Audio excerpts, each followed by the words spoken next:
बिस्मिल्लाहिर्रहमानिर्रहीम। अस्सलाम वालेकुम। Afaq sun series class 7 unit number 5 sets, इसकी लर्निंग चेक 5.3। क्वेश्चन नंबर 1 है find the union of the given sets. आपको पार्ट ए में दो सेट्स गिवन है, ए और बी, इसका यूनियन आपने फाइंड करना है। तो मैंने लिख दिया ए यूनियन बी।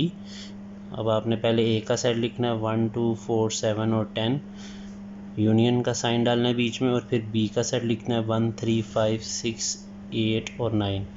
अब आपने इन दोनों सेट्स का यूनियन फाइंड कर लेना। यूनियन से मुराद ये है कि दोनों सेट्स के एलिमेंट्स को आपने तरतीब से जो है इकट्ठा करके लिख देना है, और अगर कोई ऐसा नंबर है जो दोनों सेट्स में आ रहा है उसको आपने एक दफ़ा लिख देना है, रिपीट नहीं करना। तो ये मैंने दोनों सेट्स के तमाम एलिमेंट्स को जो है वो इकट्ठा करके लिख दिया है।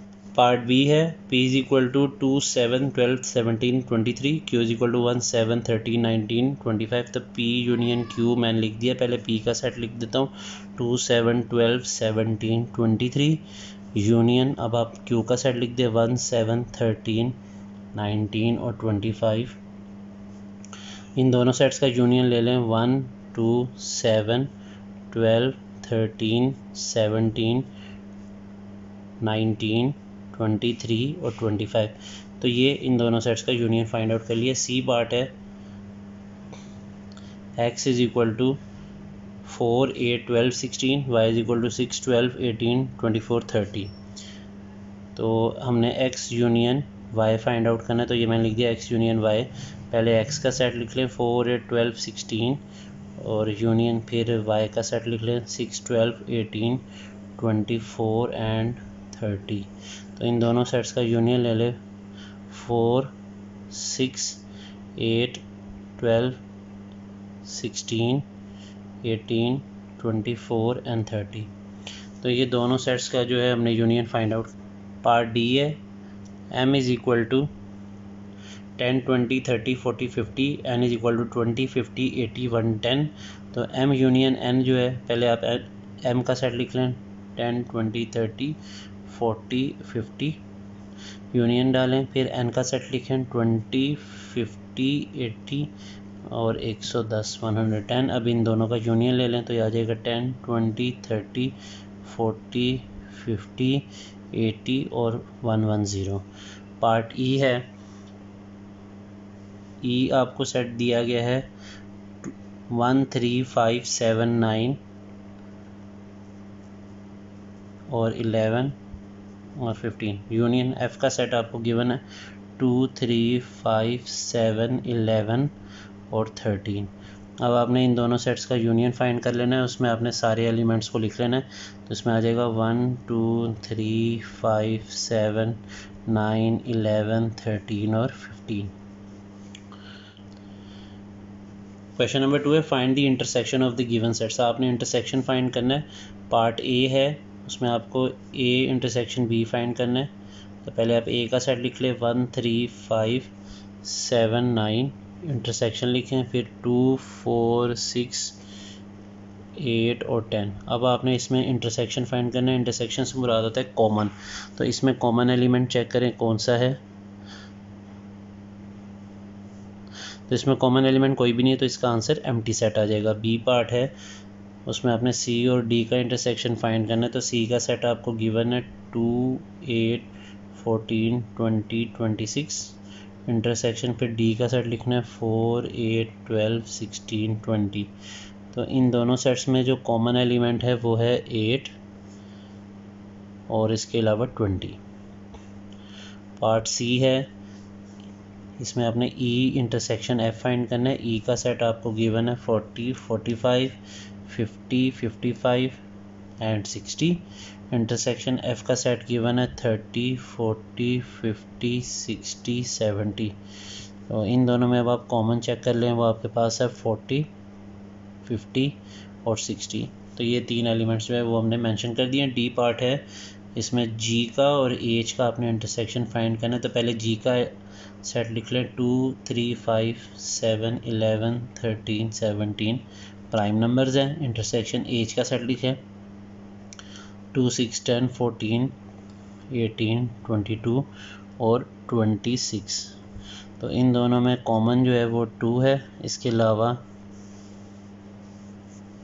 हम चेक करें तो कोई भी एलिमेंट जो है वो सेम नहीं है, इसलिए सिर्फ 2 जो एलिमेंट है वही इसमें सेम है। ई पार्ट है के इंटरसेक्शन एल, तो के का सेट आपको गिवन है वॉवल्स का A E I O U intersection M N O P Q, तो आपने इन दोनों का इंटरसेक्शन ले लेना है, तो यह आ जाएगा ओ। क्वेश्चन नंबर 3 है, if O is equal to odd number less than 10, O जो है वो ऐसा सेट है जिसमें ऑड नंबर हैं 10 से कम, तो यह आ जाएगा 1 3 5 7 और 9, और पी आपको सेट दिया गया प्राइम नंबर लेस देन 15, तो इसमें आ जाएगा 2 3 5 7 11 और 13। अब आपने इन दोनों का यूनियन भी फाइंड करना है, ओ यूनियन पी, पहले मैं लिख लेता हूँ 1 3 5 7 9 यानी ओ का सेट लिखा, यूनियन फिर पी का सेट लिख लें 2 3 5 7 11 और 13। अब इन दोनों का यूनियन निकाल लें, तो यूनियन में हम सारे एलिमेंट्स को जो है वो अरेंज करके लिख देते हैं। फिर हमने इंटरसेक्शन भी निकालना है, ओ इंटरसेक्शन पी, तो पहले ओ का सेट लिख ले 1 3 5 7 9 इंटरसेक्शन 2 3 5 7 11 और 13। अब इन दोनों का जो इंटरसेक्शन है वो हमारे पास आ जाएगा 3 5 7। क्वेश्चन नंबर 4 है, if X is equal to A C E G I, Y एक सेट दिया गया और जी भी दिया गया, आपने फाइंड करना है एक्स माइनस वाई। तो एक्स माइनस वाई से मुराद क्या है, पहले आप एक्स का सेट लिखें ए सी ई जी आई, माइनस फिर वाई का सेट लिखें वो है बी डी एफ एच और ओ। तो माइनस से मुराद ये होता है कि पहले सेट में हो और दूसरे सेट में ना हो, वो एलिमेंट्स लिखने, तो इसमें आ जाएगा ए सी ई जी और आई। पार्ट बी में आपने x माइनस जी निकालना है, तो पहले आप x का सेट लिखें ए सी ई जी आई, माइनस फिर z का सेट लिखें वो है वॉवल्स का A E I O you. तो पहले सेट में हों और दूसरे में ना हो, ए उसमें है तो आपने नहीं लिखना, सी लिख लेना क्योंकि वो दूसरे सेट में नहीं है, ई नहीं लिखना, जी नहीं है वो लिख लें, आई जो है वो भी उसमें मौजूद है तो नहीं लिखना। आपने याद रखना है पहले सेट में हो और दूसरे में ना हो, वो एलिमेंट्स आपने इसमें लिखने। पार्ट सी जो है वो आपके पास गिवन है y माइनस जी, तो पहले आपने y का सेट लिखना है B D F H O, minus फिर z का सेट लिखें जो कि है वोवल्स का A E I O you. तो अब आपने इसी तरह पढ़ना है, पहले सेट में हो और दूसरे में ना हो, तो बी उसमें नहीं है वो लिख लें, डी भी नहीं है, एफ भी नहीं है, एच भी नहीं है वो लिख लें, ओ उसमें मौजूद है दूसरे सेट में वो आपने नहीं लिखना, तो इसका आंसर आ गया बी डी एफ और एच। पार्ट डी है वाई माइनस एक्स, तो पहले वाई का सेट लिख लें B D F H O, minus फिर आपने एक्स का सेट लिखना है ए सी ई जी आई, पहले सेट में हो और दूसरे में ना हो, बी आ जाएगा, डी आ जाएगा, एफ एच आ जाएगा और ओ भी आ जाएगा। पार्ट ई है z माइनस वाई, तो पहले z का सेट लिखें जो कि है set of vowels, minus y का सेट लिखें फिर b d f h और o। तो पहले सेट में हो और दूसरे में ना हो तो वो आ जाएगा a e i, o दूसरे सेट में है वो अपने नहीं लिखना और u, ये इसका आंसर है। क्वेश्चन नंबर 5 है, if a is equal to 1 3 5 7 11, b is equal to 1 5 12, c is equal to 1 2 3 4, then find a union b union c। तो a union b union c हमने फाइंड करना है, इसमें पहले a का सेट लिख ले, वो आपको गिवन है 1 3 5 7 11, फिर आप यूनियन लिखे b का सेट 1 5 12, और फिर यूनियन लिखे सी का सेट 1 2 3 और 4। इन तीनों सेट्स का यूनियन आपने फाइंड करना है, यानी तीनों सेट्स के जो तमाम एलिमेंट्स है उसको आपने अरेंज करके लिख देना है, तो यह आ जाएगा 1 2 3 4 5 7 11 और 12। फिर आपने A intersection B intersection C भी फाइंड करना है, तो पहले आप लिख लें 1 3 5 7 11, ए का सेट लिख लें, फिर इंटरसेक्शन बी का लिखें 1 5 12, इंटरसेक्शन फिर सी का सेट लिखें 1 2 3 और 4। अब आपने देखना है कि तीनों सेट में जो कॉमन एलिमेंट है वो लिख लें, एक 1 है और इसके अलावा कोई भी ऐसा एलिमेंट नहीं है जो तीनों सेट में मौजूद हो, इसलिए इसका आंसर 1 है सिर्फ। क्वेश्चन नंबर 6 है, if U is equal to 1 to 20, x is equal to 2 4 6 up to 20, y is equal to 3 6 9 12 15 18, and z is equal to 2 3 5 7 11 13 17 19, then find x minus Y. तो पार्ट ए में हमने x minus Y find करना है। x हमें दिया गया है 2 4 6 up to 20 minus Y का सेट हमें गिवन है 3 6 9 12 और 15 18। अब आपने ऐसा पढ़ना है, पहले सेट में हो और दूसरे में ना हो तो वो आपने एलिमेंट्स जो है वो इसमें लिख देने हैं। तो ये आ जाएगा 2 4 8 10 14 16 और 20। बी पार्ट है y माइनस जी। तो y का सेट है 3 6 9 12 15 और 18 और माइनस जी का सेट हमें गिवन है प्राइम नंबर का 2 3 5 7 11 13 17 और 19। तो हमने अब इसको पढ़ लेना है कि पहले सेट में हो और दूसरे में ना हो। तो वो आ जाएगा हमारे पास 6 9 12 15 और 18। पार्ट सी है x कॉम्प्लीमेंट, तो उसका मतलब होता है u माइनस एक्स। अब आप पहले u का सेट लिख लें माइनस फिर x का सेट लिखें। अब u जो है वो 1 से लेकर 20 तक है, जबकि x में जो है वो इवन नंबर्स हैं 2 से लेकर 20 तक। तो पहले सेट में हो और दूसरे में ना हो तो ये ऑड नंबर आ जाएंगे 1 3 5 7 9 अप टू 19। पार्ट डी जो है हमारे पास वो है y कॉम्प्लीमेंट, मतलब u माइनस वाई। तो पहले आप u का सेट लिखें जो कि है 1 से लेकर 20 तक की गिनती है। y के सेट में 3 6 9 12 15 और 18। तो अब जब आप माइनस करेंगे तो आपके पास आ जाएगा 1 2 4 5 7 8 10 11 13 14 16 17 19 और 20। पार्ट ई हमें गिवन है z कॉम्प्लीमेंट। तो z कॉम्प्लीमेंट से मुराद होता है u माइनस जी। अब पहले u का सेट लिखे वो है 1 2 3 अप टू 20 माइनस z का जो सेट है वो प्राइम नंबर है 2 3 5 7 11 13 17 और 19।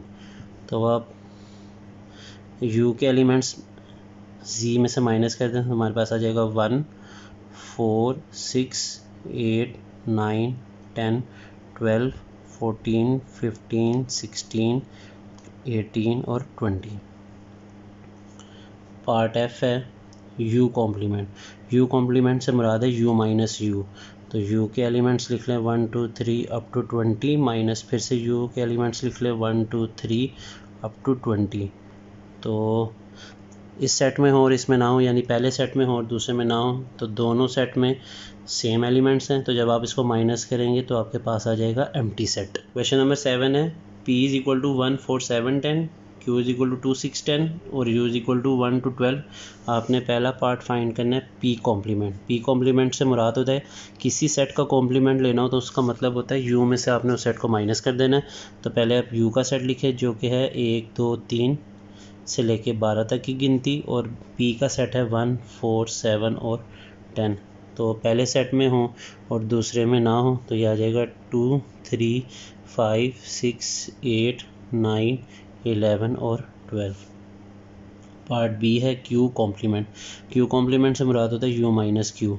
तो पहले u का सेट लिखें 1 2 3 अप टू 12 माइनस फिर q का सेट लिखें, वो आपके पास मौजूद है 2 6 और 10। तो अब इसको आप माइनस कर दें तो आपके पास आंसर आ जाएगा 1 3 4 5 7 8 9 11 और 12। पार्ट सी है हमारे पास p complement minus q complement. तो आप चाहें तो इन दोनों को पहले सेपरेटली कैलकुलेट कर लें, p complement minus q complement. यहाँ पे मैंने p कॉम्प्लीमेंट का पार्ट ए में आंसर निकाल लिया है और q कॉम्प्लीमेंट का पार्ट बी में आंसर निकाला है। तो मैं यहाँ पे डायरेक्ट यूज़ करूँगा, p कॉम्प्लीमेंट का आंसर जो पार्ट ए में है वो पहले लिख लूँगा। आपने अगर ये पार्ट डायरेक्ट पेपर में आता है तो पहले आपने p कॉम्प्लीमेंट निकालना है, फिर q कॉम्प्लीमेंट निकालना है और फिर उन दोनों के आंसर्स को माइनस कर लेना है। यहाँ पे क्योंकि मैंने पहले कैलकुलेट कर लिया है तो मैं इसको लिख लेता हूँ, आंसर्स को यूज़ कर लेता हूँ यहाँ पे।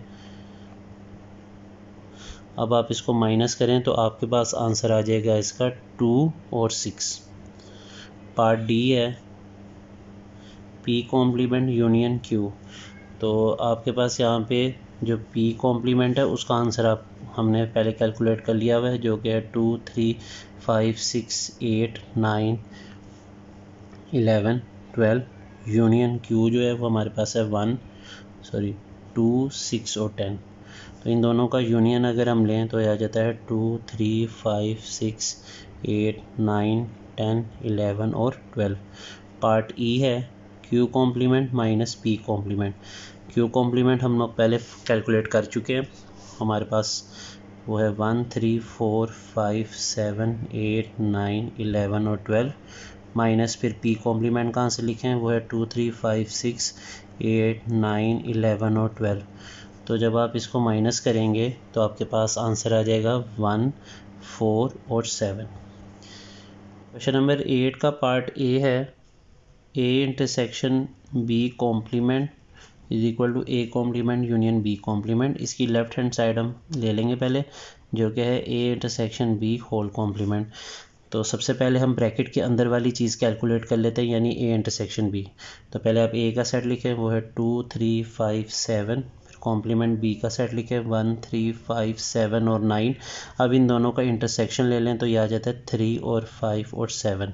फिर आपने असल में देखना है कि लेफ्ट हैंड साइड में हमें दिया गया है ए इंटरसेक्शन बी का होल कॉम्प्लीमेंट। अब ए इंटरसेक्शन बी का होल कॉम्प्लीमेंट से मुराद ये है कि U minus A intersection B, क्योंकि हमने पढ़ा कि अगर किसी सेट का कॉम्प्लीमेंट हो तो उसको यू में से माइनस कर देते हैं। अब यू का सेट जो है वो हमें गिवन है, वो 1, 2, 3, 4, 5, 6, 7, 8, 9 और 10, यानी 1 से लेकर 10 तक की काउंटिंग है। ए इंटरसेक्शन बी का आंसर हम ऊपर कैलकुलेट कर चुके हैं, वो है 3, 5, 7। अब आप इसको माइनस कर लें तो आपके पास आंसर आ जाएगा 1, 2, 4, 6, 8, 9 और 10। राइट हैंड साइड हमें गिवन है A complement union B complement. तो सबसे पहले ए कॉम्प्लीमेंट निकाल लें। ए कॉम्प्लीमेंट है यू माइनस ए, तो पहले यू का सेट लिखें 1, 2, 3, 4, 5, 6, 7, 8, 9 और 10। इसमें से ए का सेट आपने माइनस कर लेना, जो कि है 2, 3, 5 और 7। पहले सेट में हो और दूसरे में ना हो, ये आ जाएगा 1, 4, 6, 8, 9 और 10। फिर आपने बी कॉम्प्लीमेंट निकालना है, जो कि है यू माइनस बी। अब आप यू का सेट लिखें पहले, जो कि 1 से लेके 10 तक की काउंटिंग है, तो ये मैंने लिख दी माइनस। अब आप बी का सेट लिखें, जो कि है 1, 3, 5, 7 और 9। पहले सेट में हो और दूसरे में ना हो, यह आ जाएगा 2, 4, 6, 8 और 10। अब आपने इन दोनों का यूनियन फाइंड आउट कर लेना है, 1, 4, 6, 8, 9 और 10 यूनियन 2, 4, 6, 8 और 10। तो आपके पास आंसर आ जाएगा 1, 2, 4, 6, 8, 9 और 10। तो लेफ़्ट हैंड साइड और राइट हैंड साइड का आंसर बराबर आ गया, तो आप लिख लें left hand side is equal to right hand side और प्रूव। इसका पार्ट भी आपने खुद सॉल्व करना है। इसी के साथ मुझे दीजिए इजाज़त। अल्लाह हाफिज़।